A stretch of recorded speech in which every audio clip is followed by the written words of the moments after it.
It's such an honor to be here, to share space with y'all. I'm really excited to be in conversation with you. So in our space, we have a tradition of how we start all our conversations. It's a two-part question. And this two-part question is centered around time. So conceive of this time however you will. When I say this time, that could be this hour, this day, this season, this lifetime. But in this time, how is the world treating you, and how are you treating the world?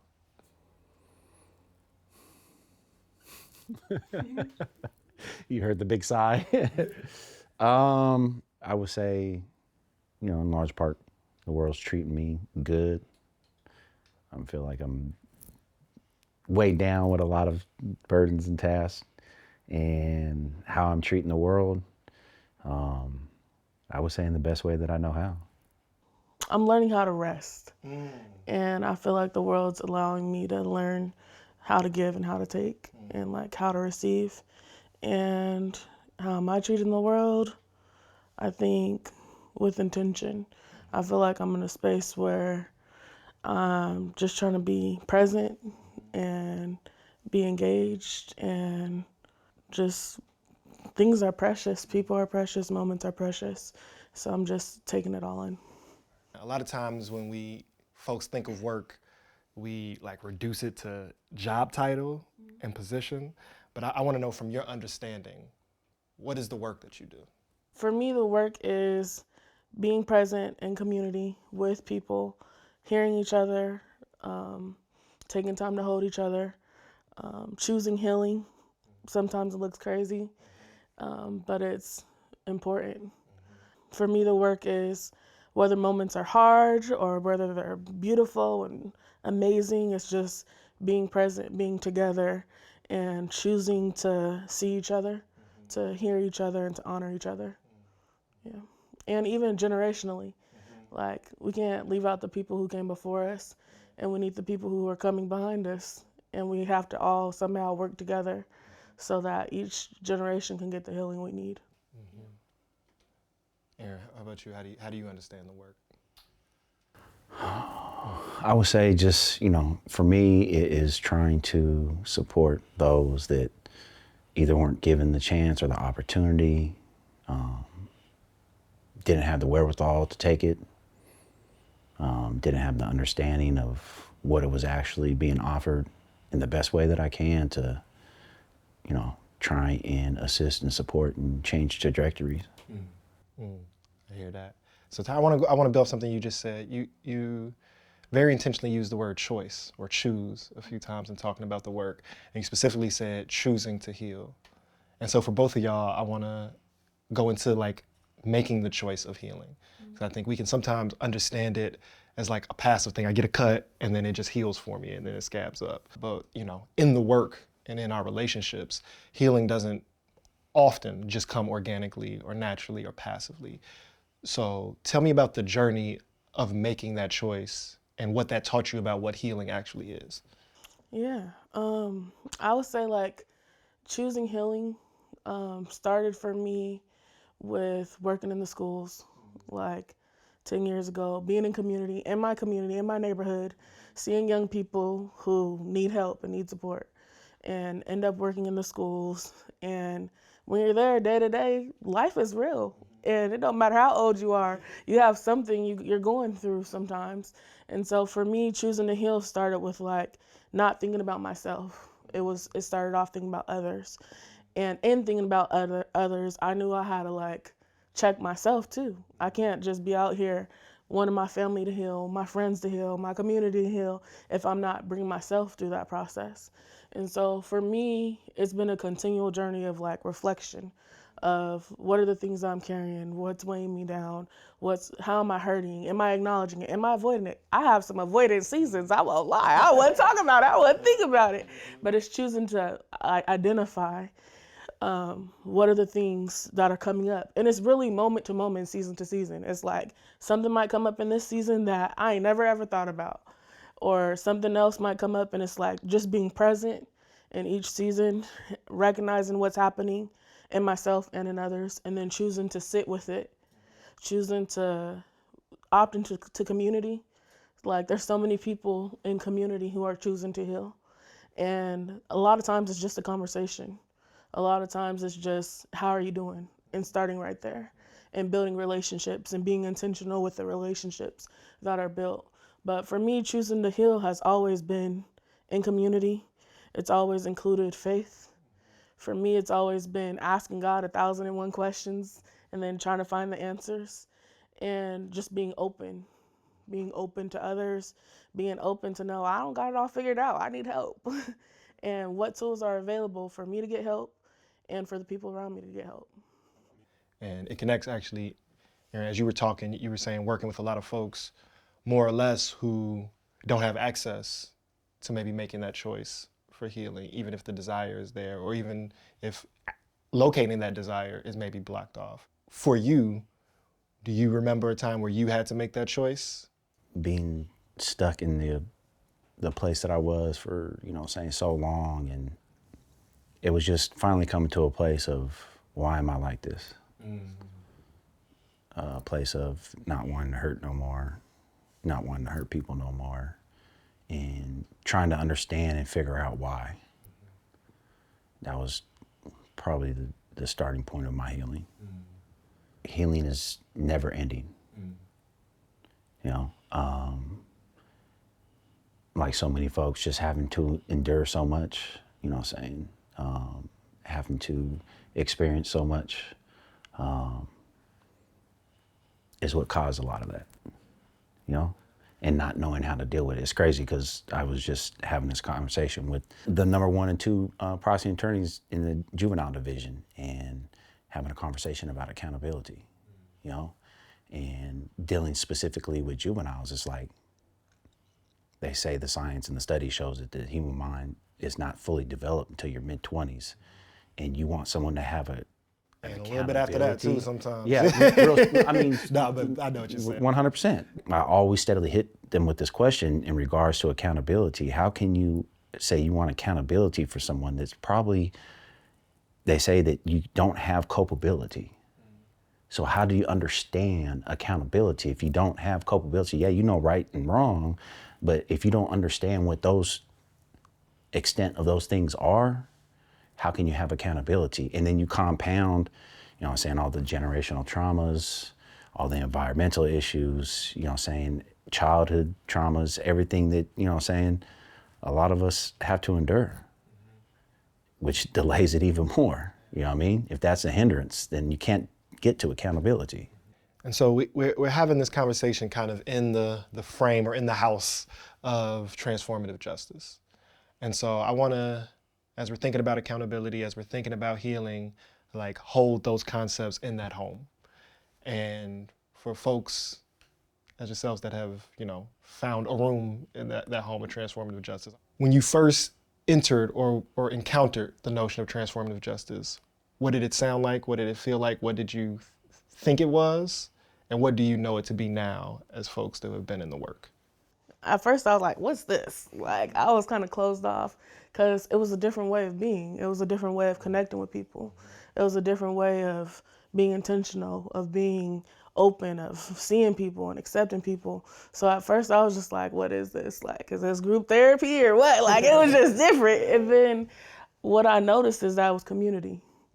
And it was community that it wasn't a space where you're judged, where you're isolated, where you're thrown away. It was a place where you're accepting. And it's a place where you could be yourself and be honest and work together to make a difference. And I would say it's not like, it's so different than our norms of being. Like, normally you do something wrong, you're out of here. And it's not that space. It's that space where it's like, how do we work together? How do we heal? How do we grow? How do we change our way of being so that we can actually do life? For me, I didn't even realize it. And looking back now, at 16, I was incarcerated and sent to an adult facility. And being in a place like that, it's not even fathomable. Right? RJ, TJ, healing, those aren't even things that are spoke on and considered a weakness, in that period and in that setting. But a lot like what Tyra said, I think it began with me and partaking in the powwows, and there was a seed there that a feeling there that just like started transforming my mindset, and then getting into like activities was trying to, help other people out with, cultural dynamics, educational dynamics. And then it just transformed to where I was kind of the button up against the grain in there of not partaking in a lot of stuff that is, very harmful, and being able to center myself in my healing, and then coming home and getting involved in into the work. Now I can like identify that and see that. We were both in community. We were both in community, in collective justice spaces, doing the work in community. I lost my father when I was 6 years old. And I was kind of like on my healing journey, like what you kind of referred to earlier. I was on my own healing journey. And I just kept on having this feeling like all these unanswered questions I had kept coming back to me. And I couldn't stop thinking about them. And I just would pray about it and just try to figure out what was going on for me. And I remember like wanting more information for what happened with my father's loss. And I asked family. No one's really telling me nothing. It had been 25 years since, like, life just happened, over 25 years, right? And I was just in community doing the work. But in my own healing journey, we were in shared spaces. But we didn't know each other. I didn't know Aaron at all. The first time I met him, he gave me a burrito, and I was like, "Thanks, bro." And it was just like we were just in shared space doing the work. What type of burrito was it? A breakfast burrito. Yeah. And I think one of the things I remember about you, Aaron, in first meeting was how kind you were. Like, kind, present, intentional. It was a brief moment, but I just remember feeling distinct something was different. And I didn't know. I had no clue. But in my own healing journey, I just started asking questions. And I learned about Aaron's name. All these years, I never had a name to put with my father's loss. And in community, we were both doing the work. I think we're on a shared email, someone that we were both connected with in community. And I remember seeing Aaron's name pop up in the email thread. And that was the first time where we had already met, but I didn't know, and he didn't know. And it was just like, I was like, wait, I just read about this name from doing my own research and trying to heal. And after I seen Aaron's name, I reached out to like our collective justice team. I was like, is this who Aaron is? Like, did he just get out? Like, is this who this person is? And I just felt like all these questions flooded my mind. And I had to like wrestle with what I had thought to be true for 25 years and what I read in my own healing process of what happened with my father's loss. And then I just met him recently, and I was like, this don't seem like it's fitting, you know? And so, I definitely didn't picture breakfast burritos. yeah, it was a breakfast burrito and passy, like, in community. And so for you, Aaron, you shared the breakfast burrito, but then how did this relationship develop for you, and what was that experience of learning your connection to Tyra? I didn't even have no clue who Tyra was, in relation with me. And I was approached by Matt and Martina, and they were like, hey, we had, a community member that reached out to us. They would like to have a DAPS, Dialogue Accountability Process, with you. And I was like, what? They were like, yes, it's Typha's daughter. And I was stuck. 100, I was stuck. I was like, what? They were like, yeah, you met her, you had interaction with her. I was like, what? I was just stuck. And I was just, really in awe and baffled, really, to be honest, that, Tyra wanted to sit down and have that process with me. And, of course, through my healing journey and my wants, I was like, man, most definitely. I want to ground in the body a little bit. So we could just take a breath in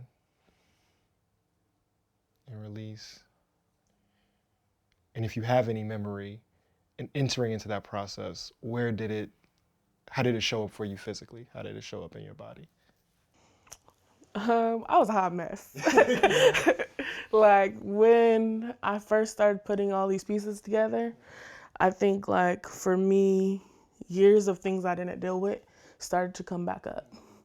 And before we met, I was a part of Collective Justice. They have a HEAL circle, healing, education, healing, education, accountability, and liberation.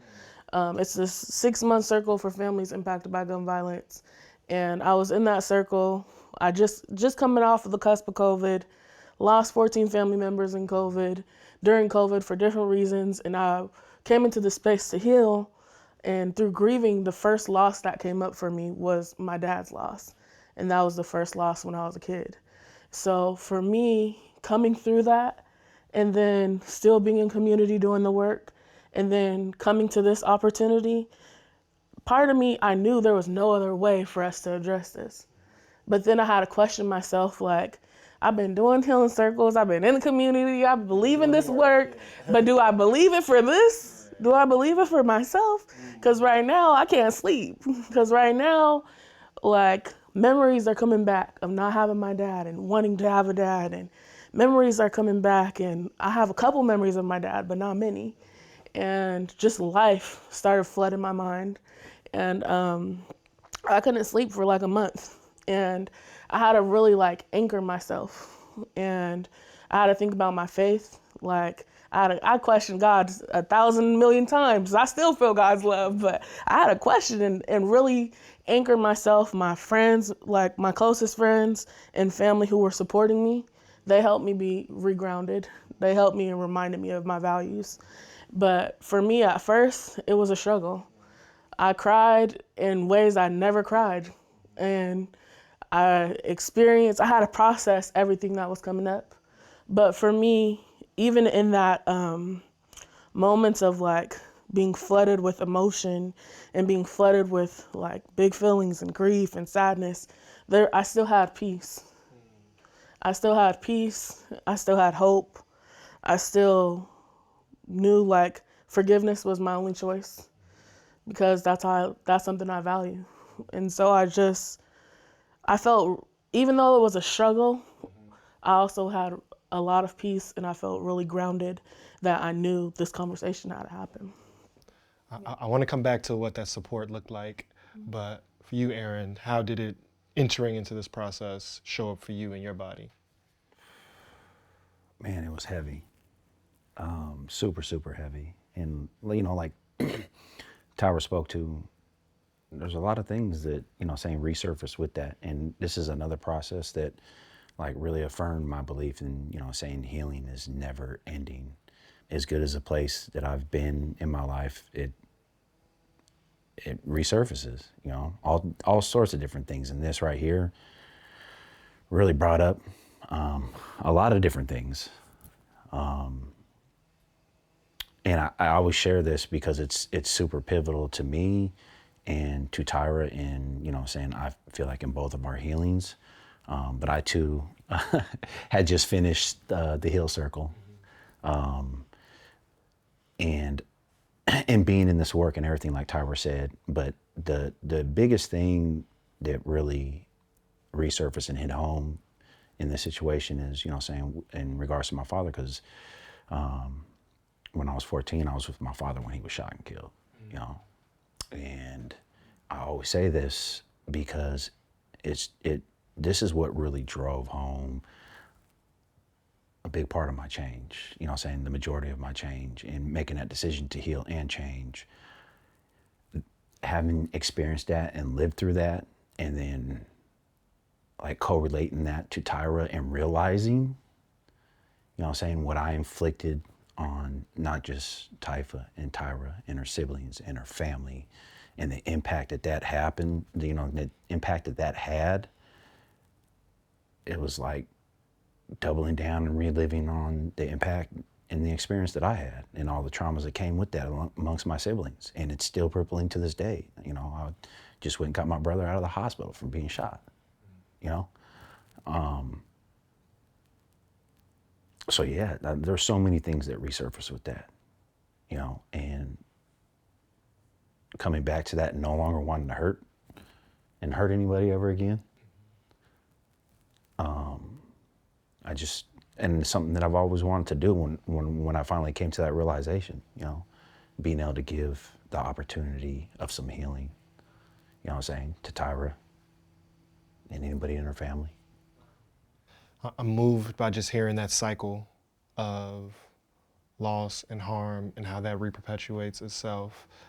So I want to talk about what support looks like in moving through these cycles that we're holding. And as you're carrying these losses in both of your families, this is some of the heaviest stuff any human being can live through and go through. And I think there's a lot of hope, but also weight placed on the transformative justice space. And folks can sometimes look at it in two ways. One, as this like magic eraser or this magic wand that is gonna free us from everything. It's just like a one-size-fit-all solution, which is obviously more complicated than that. And for other folks, I think there's some real intimidation or gaps in understanding, like, how can I plug into this? Or do I have the capacity to hold all that it requires to be held? And so I want to know for y'all, in moving through this process, the other folks, whether it be the facilitators and practitioners or your family or community members, what does support look like in moving through this process? I would say our facilitators, Matt and Martina, they were amazing supports, but also them connecting with my family and friends. Like, I had probably like 6 people who were holding me together. That feels like a lot, but like in a moment where you're going through something and you can call someone and they can encourage you or they can walk with you or breathe with you or whatever, like I think having more than one person is important, having community, right? And for me, having that support looked like being available was the first thing. And sometimes I didn't know what I needed. And I had someone to ask me questions. And like, even before we started the process, the preparation we went through to be able to go through the process, in the preparation process, I was like, nah, I don't want to do none of this. I just want to have a conversation. And they're like, no, like, this is important. And Can you pull anything out of that? What did it mean to prepare? I would say the first part was like wellness. It was just like, let's just get together. Let's just be present. Let's build a relationship. Let's just stretch or walk. It was just practicing wellness. And another part of that, I remember of like, they have very specific questions, like about impact, questions about what do you want out of this? Questions like, then they asked like 50,000 what ifs. And it was like, well, what if this happens? And what if that happens? And it was like really helping you prepare for this can go any kind of way. How are you going to be after this? Like when you move through this. So they really helped. The preparation was helping you think through this really deeply. And I remember like, usually they do processes for over time. And we did our process, I think, like after a month of reaching out. That's not what they usually do, but for me, I was like, I want it now because I just wanted answers. I wanted to hear. And I remember that process, though, of preparation and support, it was intentional.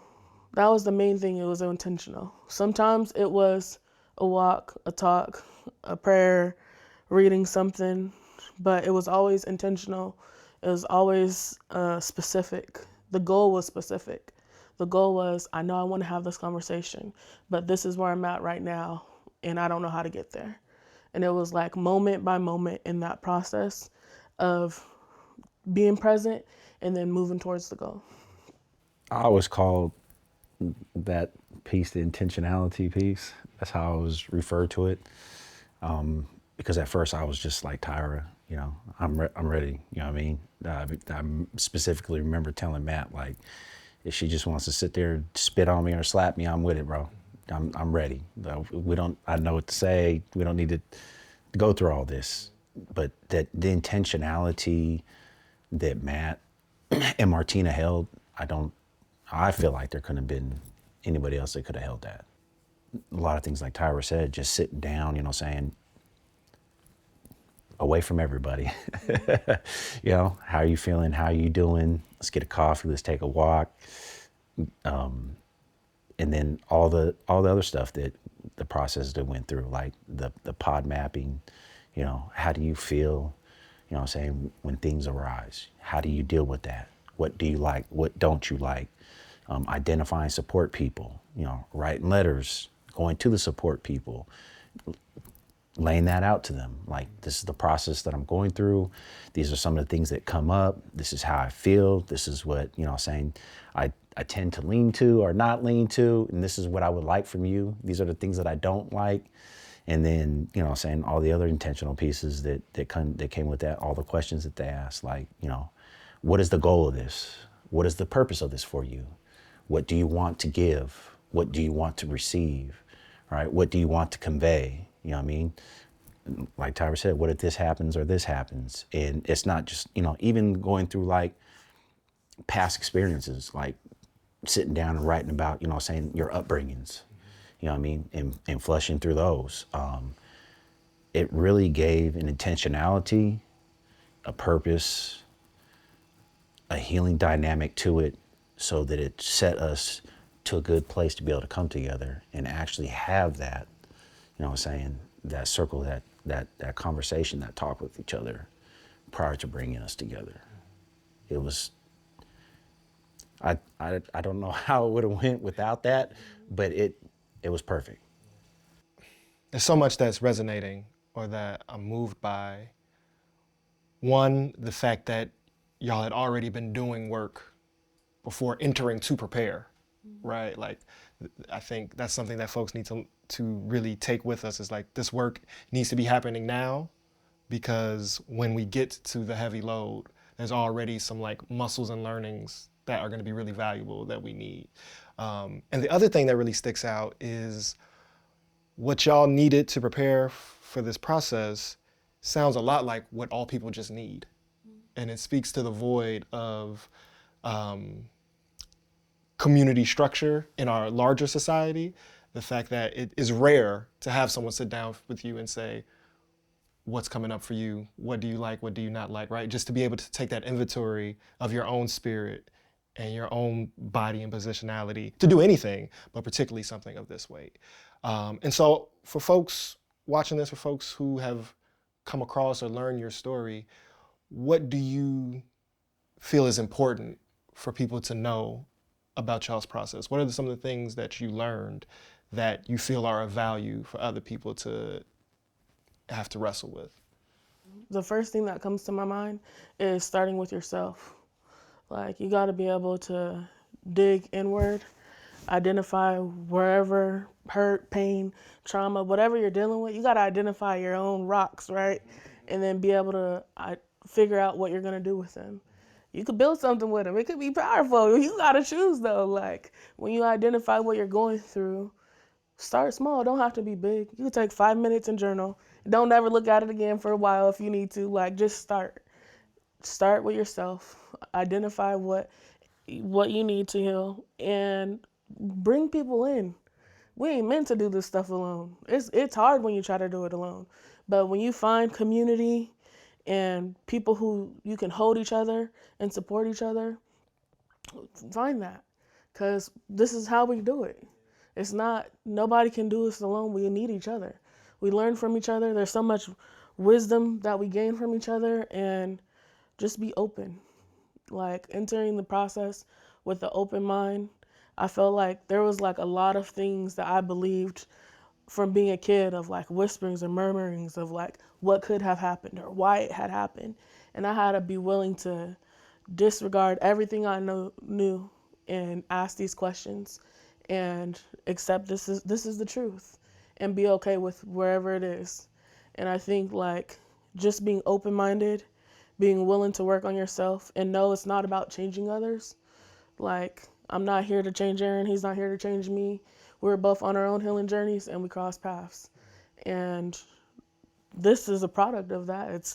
This is my bro in community. We're doing healing work in different ways, but it's just like choosing that for yourself, choosing to heal, choosing to prioritize it, and then choosing to share it. Because healing's not just for one of us, it's for all of us. And I think it's important that it's hard to be vulnerable sometimes, but when you're willing to, it invites others. It invites others to be open, to choose healing, to choose to grow, and to choose community. From the inside out, that I'm saying, from the inside out. I think you, as individuals, you have to want it, and it takes a village, a tribe, our communities, to support in that, but you have to want it. Something that I speak with guys all the time, if I'm not right internally, I'm not right externally, no matter what mask I put on, if I'm not right internally myself, what does my household look like? And what does my neighborhood looks like? What does my community look like?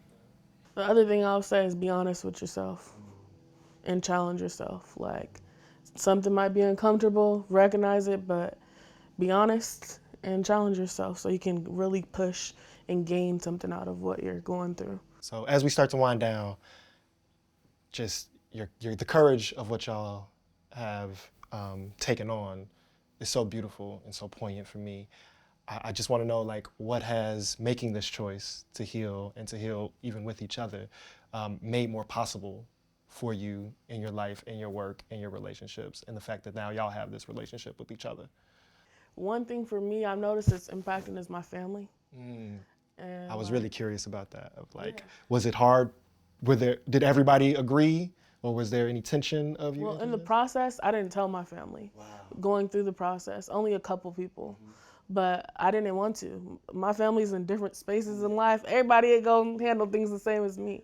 And I just didn't want, I felt like this was a sacred process that I needed to hold close and walk through for myself before I can invite others. And the closest person to me is my grandma. And I got to share this with her and see her in her own forgiveness process. And that's probably for me been the biggest takeaway is like, when I chose healing, it's impacting the generations in my family. And like, I think the generation before me, I don't know if they had this level of access to healing that we have today. Like, I feel like today we have more access to it. If you want it, you gotta look for it, but it's there.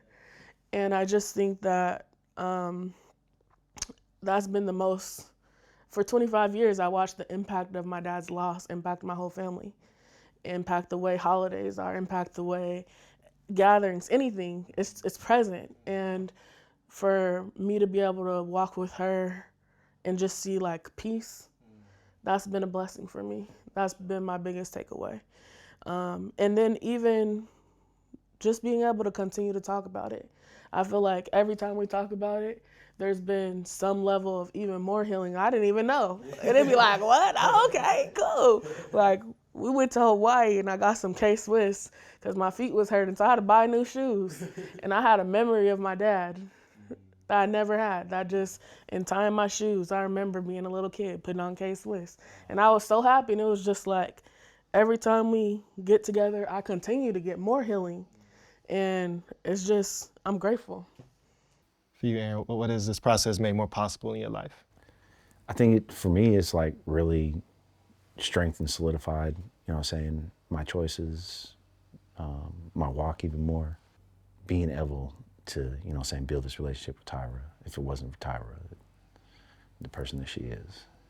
And I think that's changed a lot of different things, Now I'm in a place to be able to give my kids something different. Tyra spoke to it's changed, the dynamic with her family going forward. It's changed our neighborhoods, our communities, the ripple effects that this process has had. It's minute in the knowledge of what people know about us, but it's huge in each of our lives and in our community. But before we close up, Tyra, I want to allow just space for you to just tell us about your father and the man that he was and is, and how, if all your understanding of him has shifted in your growth and in this process. My dad's name's Typha Griffith, and he chose my name, Tyra Griffith. I'm the oldest. Well, my maiden name is Griffith, but I just got married recently. Oh, congratulations. So I would say for me, my dad's someone who was full of laughter, loved our family. I remember being super loved, and I know I was a favorite. Don't listen to them. But okay, you can't. But I just remember my dad being someone who was like the life of the party. I remember him having big laughs on the holidays, and it's just, I don't have a lot of memories of him, but I remember that I was loved. And I remember how much my grandma loved him, and he loved my grandma. He loved the cooking and taking all the ribs or the gumbo, like. And I just remember that our family's close-knit. Our family's close-knit and loves each other, and that his loss was a big loss, but his presence, our family's still, he's still family. You know, we're not all in the same space in the moment. It looks different, but he's family. And we honor him now. Yeah. So I just want to thank y'all so much. One, for agreeing to have this conversation with me and sharing with us, but more importantly for doing this work. In meeting you, but even before meeting you, the courage of y'all's choice has helped expand for me what is possible in times where this terrain of healing and dealing with the harm and violence that is destroying our world and society can feel overwhelming, and it can feel like there is no rays of light popping through. But y'all have really, not only with your choice, but then with your courage to share your choice, have really shined a ray of sunshine into this garden of liberatory movement building that we need. So thank you so much for your work. Thank you so much for your spirit. Thank you so much for sitting with us. And thank you for being who you are. And so with that, we're gonna wrap up. But much love to y'all, much love to the work, and shout out to Collective Justice. Yes, also, this is some justice we done collected together for sure. But yeah, thank you so much for your life and for your work.